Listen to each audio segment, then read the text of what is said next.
আসসালামু আলাইকুম ভিউয়ার্স, যে যেখান থেকে দেখছেন সবাইকে আন্তরিক শুভেচ্ছা ও অভিনন্দন। আপনারা জানেন গত সপ্তাহে একটি রিপোর্ট এসেছিল যে সরকার উবার ইটস, ডেলিভারু এবং জাস্ট ইটের কোম্পানির সাথে বসবে ইললিগ্যাল মাইগ্রান্টদের রুখতে এইসব প্ল্যাটফর্মে কাজ করার জন্য। এই সপ্তাহের রিপোর্টে বলা হয়েছে Deliveroo, Uber it's, just it সম্মত হয়েছে তাদের নিরাপত্তা যাচাই ব্যবস্থা আরও জোরদার করতে।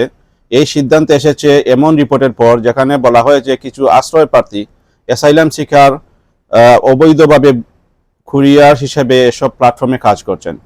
যুক্তরাজ্যে আশ্রয় প্রার্থীদের প্রথম 12 মাস বা তাদের আবেদন অনুমোদন না হওয়া পর্যন্ত কাজ করার অনুমতি নেই।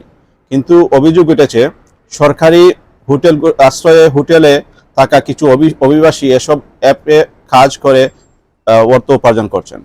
সরকার জানিয়েছে অবৈধ অ্যাকাউন্ট শেয়ারিং এর মাধ্যমে কিছু মানুষ এই কোম্পানিগুলোর হয়ে অবৈধভাবে কাজ করছেন। এই সমস্যা সমাধানে ডেলিভারু, উবার ইটস এবং জাস্ট ইট এখন ফেসিয়াল রিকগনিশন বা মুখমণ্ডল যাচাই এবং ফ্রড ডিটেকশন বা জালিয়াতি শনাক্তকরণ প্রযুক্তি ব্যবহার আরও জোরদার করবে।